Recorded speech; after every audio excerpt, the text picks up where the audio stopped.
Gaafa sana ilkaan koollee maayikii basana ilkaan fuulduraa kan duraa tokko sharafattee ifti gaafa sana ilkaan na cabsee ture.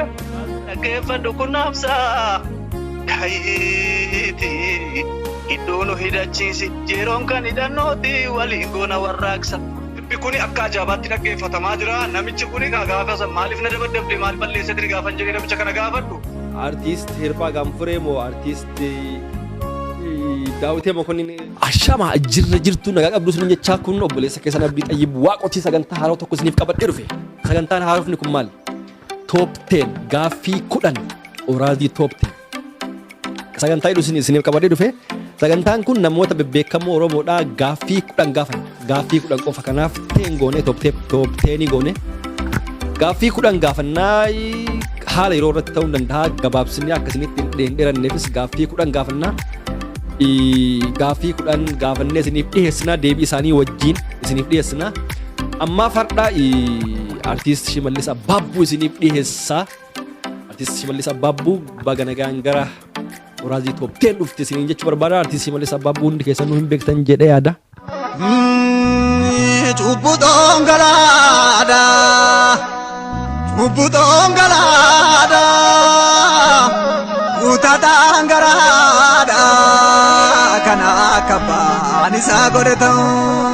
Ooko ruubarree tooftaashi gochaan isa garreerraa dhaggeeffadhu kun dhaamsaa. Kaayiti iddoo nu hidhachiisi yeroon kan hidhannooti waliin goona warraaqsa. Kawwee diinni nuunau ulee hidhannee diinaan dha'uudha mirreen diina haa cabu tayyoo jalqabne galmaan gahuun. Kanaaf mee gaaffilee gaaffii 10 isa gaafadhaa gaaffilee kan inni naaf deebisaa akkasumas torbaanitti yeroo takka waan kana akka addaan hin banneef isiniif qabadhee dhiyaadha. Gurmaa'insi bu'aa guutuu akka qabu waan kanarraa hubachuu dandeenya. Torbaanirraa yeroo takka nama beekamaa tokko qabadhee isiniif dhiyaachuuf yaalii godha. Xiqqoo isinirraa badee jira biiziidha barnootarra jira. Kanaaf isinirraa babbadaa jira walitti deemnaa galatooma walfaadhaa isinin jedha. Shimallis Abaabbuu daawwadha. Channel kan ammoo subscribe itti roobsame. Subscribe godhi obboleessa. Obboleettetti subscribe godhi.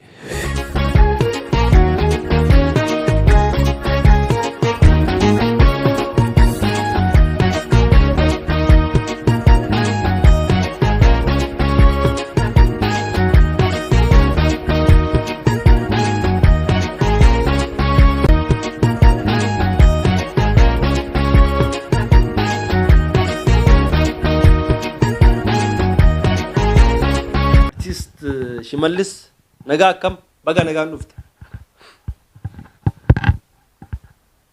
Baga nagaan nu eegdan akkam nagaa jirtu? Nagaa fayyaa baga jiraatte. Artiist Shimallis eessatti dhalatte?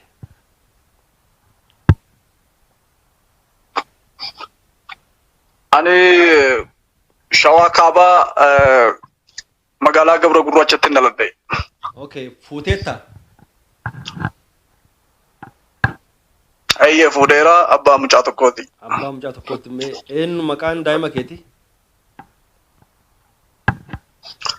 Ilmi kiyya maqaan isaa Dinaraas Shimallis Abaabbuu jedhama. Okay, haadha warraa ta'e maqaan isheen? Haati manaa koo Addinaanaatii Tashoomaa jedhamti. Okay, amma eessa jiraatta jireenyi kan keessa? Ani godina addaa naannoo Finfinnee magaalaa Sulultaarran jiraadha. Okay. Ammaaf. Okay, artiist Shimallis yaa sirboota qabsoo sirboota babbareedaa sirbuudhaan beekamta. Baay'ee gaaffii deebii dheeraa siin godhu top 10 yookaan gaaffilee gabaabduu muraasa gaaffii 10 si gaafadha. Bara meeqa sirba eegalte?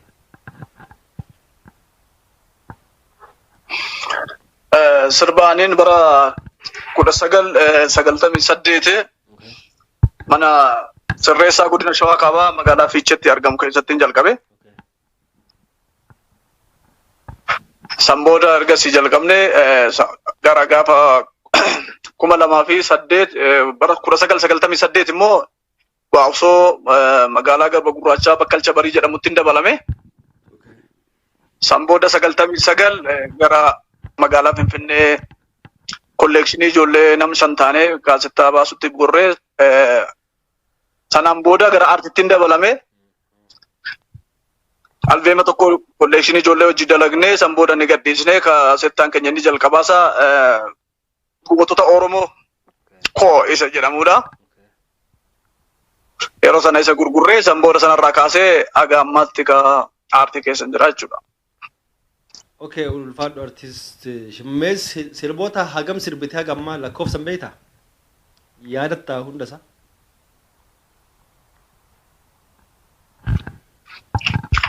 Sirboota haga ammaatti sirba 10 ol qaba. Amma immoo albeema koon dalagaatti jira. Albeema koollee guyyaa bara ufuk bara keessa jiru kana keessatti bara haaraa keessatti albeema koon nan gadhiisa deetiin abdii qaba. Guyyaa dhiyootti garuuti hojii haaraa tokko sagalee hojii haaraa bareeda tokko sagalee uummataa kan ta'u guyyaa dhiyootti uummataan akka qabsiisuu dandeenyu xumurree jirra. Singila tokko sagalee uummataa kan ta'u. Inni biraa kasi gaafa dhumee waan waa'ee keetii waan takkaan namatti natti waan iccitii wayii nutti waa'ee keetii kan namni hin beekne.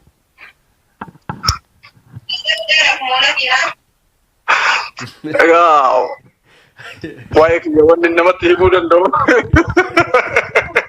Ofii kiyya kan hin beeku kan ofii goote qabadde anumaa harka jirti.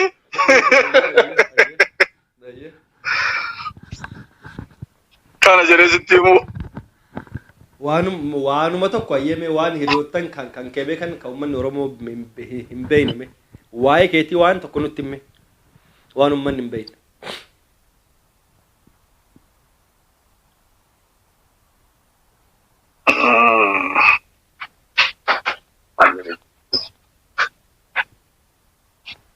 Hayyee mudannoo nutti hime.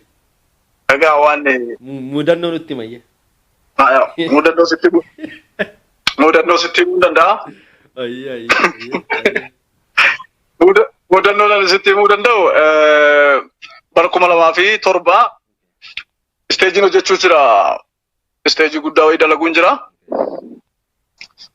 Yeroon isteejii dalagaa jirutti yeroo sana sirba cubbutoon galaadha jedhu kana hojjechaa jira istiidiyoodhaan qaba.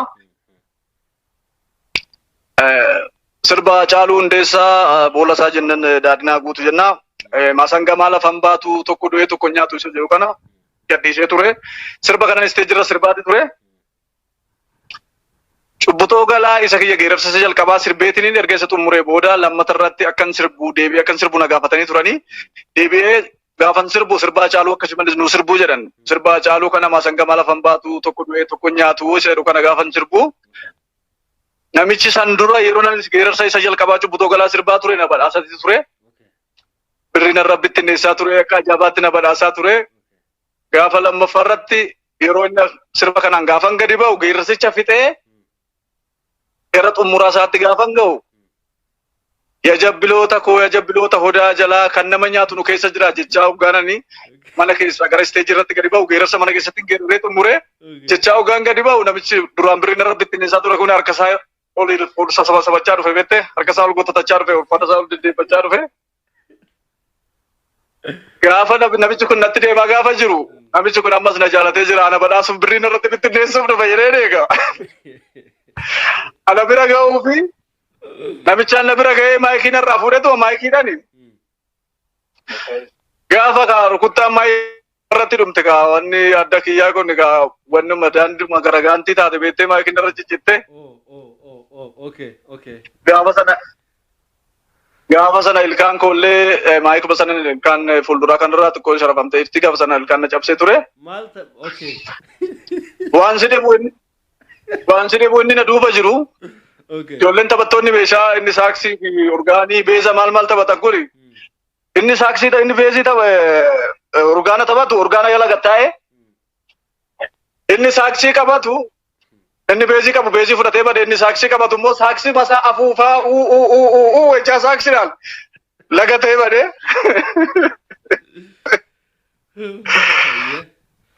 Akkasiin namichaan na fuudhee san booda gara waajjira buufata poolisii na geessanii buufata poolisii dabulchanii.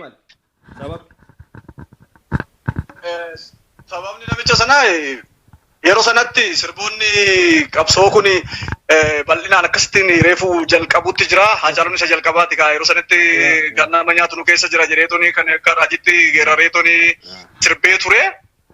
Yeroo sanarratti sirbi kuni akka ajaabaatti dhaggeeffatamaa jira. Namichi kuni gaafa maaliif na dabadabde maal balleessatti gaafan jedhee namicha kana gaafadhu. Anatu nama nyaataa naan jechaa ture baay'ee namichi nama nyaata naan jettaa nan nama nyaataa si badhaasan ture. Birrii sirratti bittinneessan ture akkamittiin nama nyaatu na keessa jira naan jettaa. Ani nama nyaadhaa si badhaasan oole malee si nyaadhee naan jedhee nyaanni kana waliin jiru jedhee biriin isan booda malee dhaabulee. Ganama lafti bari'ee. Ganama lafti bari'ee magaalaa Garba Gurraachatti kun kan raawwate achirraa na fidee makiinuma isaaniitiin addisuu gabaa kanatti dhufanii asii addisuu gabaa naannoo Gullallee baha Salaalee deemu kanarratti achitti nagatanii. San booda poolisoonni achi nageechi gaa jedhi nagaan gali naan jedhamu achuun na buusanii biraa deeman. Yaadannoo ajaa'ibaati. Akkana ture muudannoon koo. Amma gaafilee muraasa gaggabaabduu si gaafadha. Hello. Lama keessaa waa filatta. Lama keessaa waa filatta. Okay. Artist Hirphaa Gaanfuree moo artist Daawitee Mokonnin irra jaallatta?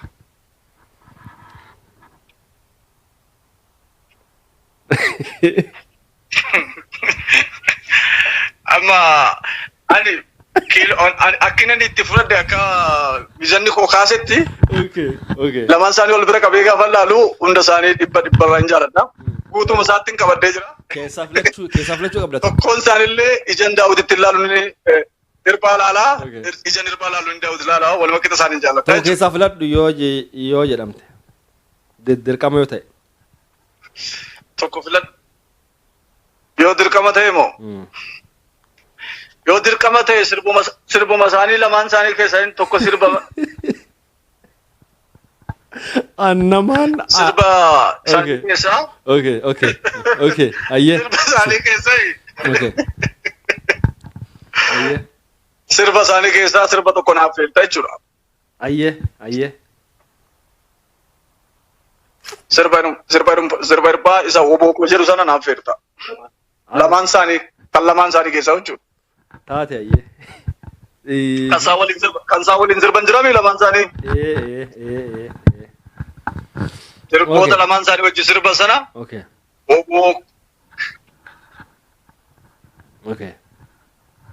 Obooqoo goota sabaaf falmatu isa jedhu sana naaf feertaa jechuudha. Maaliif si gaafadhe beektee gaaffilee akkana I think TV gubbatti illee argiteetta ta'a. Namoonni baay'een sodaatanii yaa normaal sila maal abboo amma atiin maal akka atiin mataa kan keessatti yaadaa jirtuun beekaa maal abboo kun galgala nama walitti naquuf dhufe jettee yaaduu hin dandeetta. Shimee kiyya ulfaadhu galatoomii jechuun sila amma maal biyya keessa akka jirtu hin beekaa. Miira kan kee dhibbaan dhibbatti hin beekaa.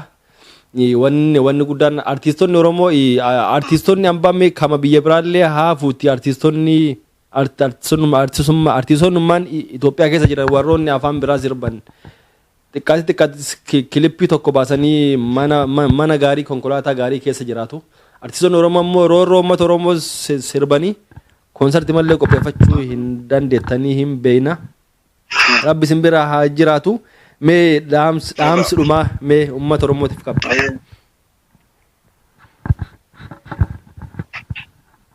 Egaa dhaamsi nani uummata Oromootiif qabu uummanni Oromoo kalees gaddas nama biraa abdatee otoo hin taane of abdatee saba isaa abdatee kaayyoo isaa abdateeti kan ammaatti lubbuu isaatti dhabaas jiru.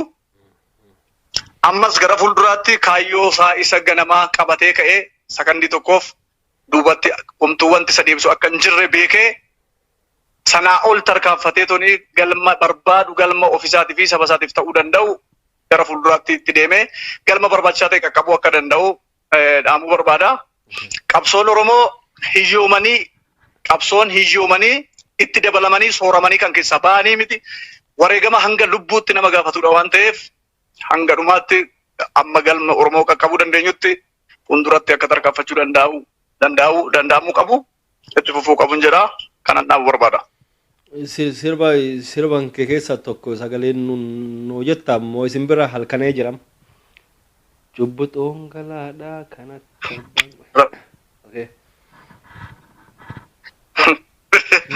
Isa si dhiisee jira. Okay. Sirba yeroo as dhiyootti yeroo dhiyoo gadhiisee ture tokkotu jira. Sirbi sun tarii kaasin bira jiraachuu danda'a. Qomoo koo duruu barree tooftaashi gochaan isa garreerraa dhaggeeffadhu kunnaamsaa. Kayiiti iddoo nu hidhachiisi yeroon kan hidhannooti waliin goona warraaqsa. Qawwee diini nuunne ullee hidhannee diinaan dha'uudha birreen diina haa cabtu kayyoo jalqabne galmaan gahuudha jedha.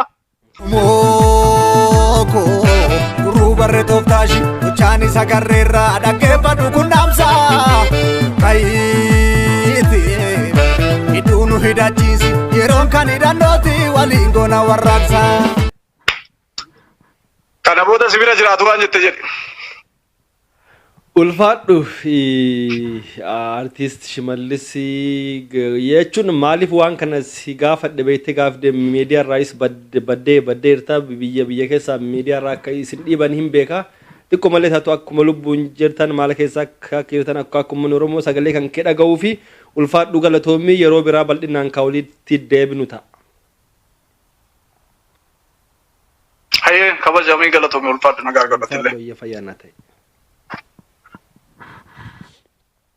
Galatoomaa ulfaadhaa babbaay.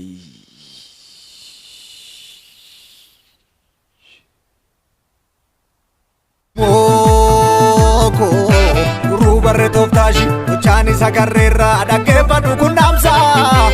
Kayiiti iddoo nu hidhachiisi yeroon kan hidhannooti waliin goona warraaqsa.